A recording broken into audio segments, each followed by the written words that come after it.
Hi, it's PEJP here, doing another unboxing video.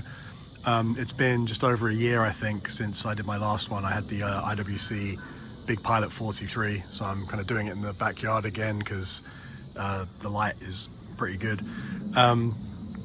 So yeah, this is a watch I'm very excited about, the MB&F MAD 2. Just some background on this. Well, first of all, I've already taken it out of the sleeve, just because it's kind of hard to do. I only do these videos just for forums that I'm a member of, or just share with other, with friends. So, I don't have any kind of production values here, and I hold my phone. But yeah, MB&F is a manufacturer that I've been aware of for a very long time, and I met Max Buser about 10 years ago at a watch collecting event, and my main memory, he brought his whole collection along. And it was this watch collecting group I was part of, and he came down for the evening and in New York. And my main memory was extremely nice guy, very passionate about what he does, and the watches he brought were just incredible. I'm going to show a few photos as I'm speaking here. Kind of very avant-garde, kind of crazy design, kind of this hybrid of watchmaking and art, where some of the watches aren't the most practical, but I just really like what he's doing. And he's continued to go from success to success. Now, obviously, I'm a big fan of his watches, but because of the type of watch they are, the price, it's always one of those things that I would never actually be able to obtain one, because some of them are in the hundreds of thousands, and so always admired them from a distance. So I was very excited a couple of years ago when they came out with the MAD editions. So they created a watch called the MAD one for kind of what they call friends and family, so other owners or suppliers, things like that.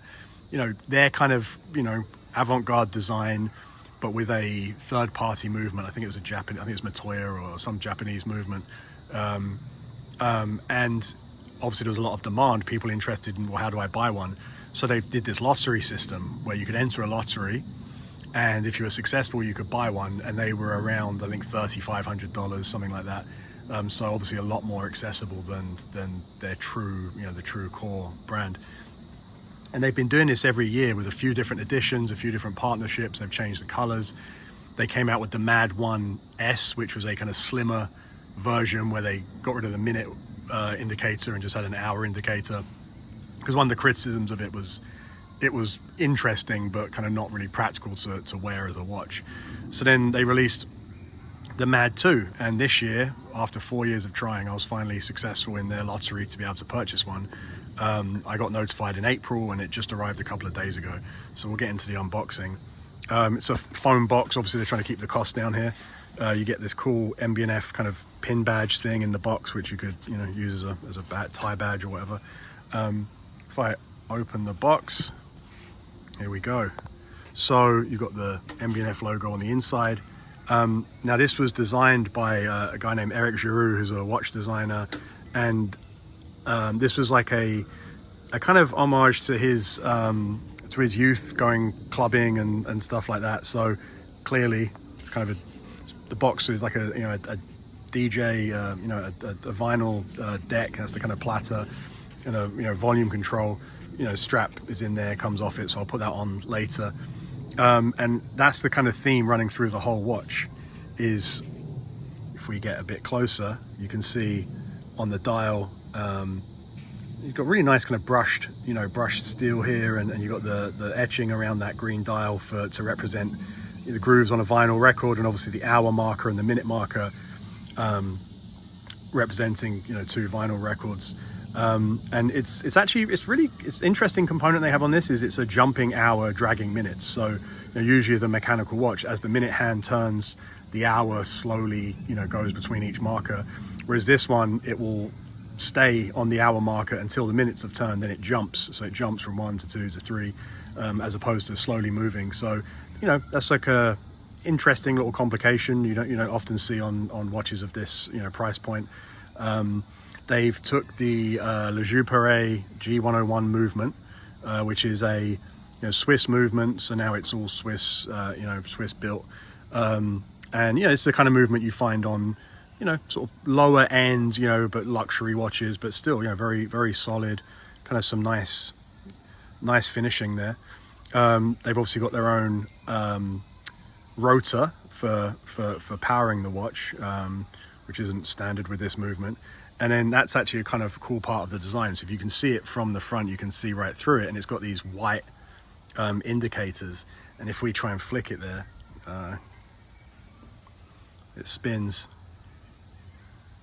Now that's also a callback to the Technics SL1200, where there's a kind of strobe light that sticks out, and as you are playing a record, the dots on the side of the platter, it kind of shows a visual indication of whether the record is, you know, fast or slow. And yeah, on a personal note, like I got into watches when my cousins, my older cousins each got a Tag Heuer Formula One with the steel case, so like the second edition of the Formula One. That would have been like late 80s, I think, or early 90s, and I was just obsessed with it. And I've always been into like nice design and things like that, but that was the thing that got me into watches, was Tag Heuer Formula One. I think I've made another video about that in the past because I bought one a couple of years back. But then they also had the SL1200 turntable in their bedroom, and I've never been really into DJing, but I always liked it as an object. I've always been into design and things that, you know, classic designs that don't really change and do a job really well. And the Technics SL1200 is certainly that. So just that, another little personal connection to it there. So I will put the strap on and continue with some a wrist shot and some more observations. So I just put it on the strap. It's got the quick release spring bars, which is nice. The strap feels pretty good quality. It's this kind of, you know, leather or leatherish, kind of mint green, kind of a bit pale, which I like because it like tones down the overall like loudness of the design and the color. Comes on nice deployant clasp with the MB&F logo. So it all feels really kind of high quality. The thing I'd say about this watch is, I'll just put it on my wrist here, 1 second while I put my phone down. I did not know if this is a watch where, when I actually saw it, it would just be kind of a cool object that I can collect, or an actual watch that I'd really want to wear. And it's definitely in the latter. It's way more wearable. I mean, everyone has been saying this in their reviews, but it's way more wearable than I expected it to be.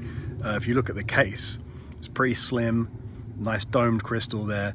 The case is like, I think that's like 3 kind of layers, a 3-part, you know, case. So I was expecting it to be maybe a bit more like a kind of hockey puck, you know, like, because of the price, would it be a bit kind of bulky? But it's really not. It feels very kind of high end. You've got like the MB&F logo on the end there. So I'm really, really pleased with it. And you know, I think it will be a watch I will actually wear, you know, probably not every day, but as opposed to something that's kind of this, you know, this novelty.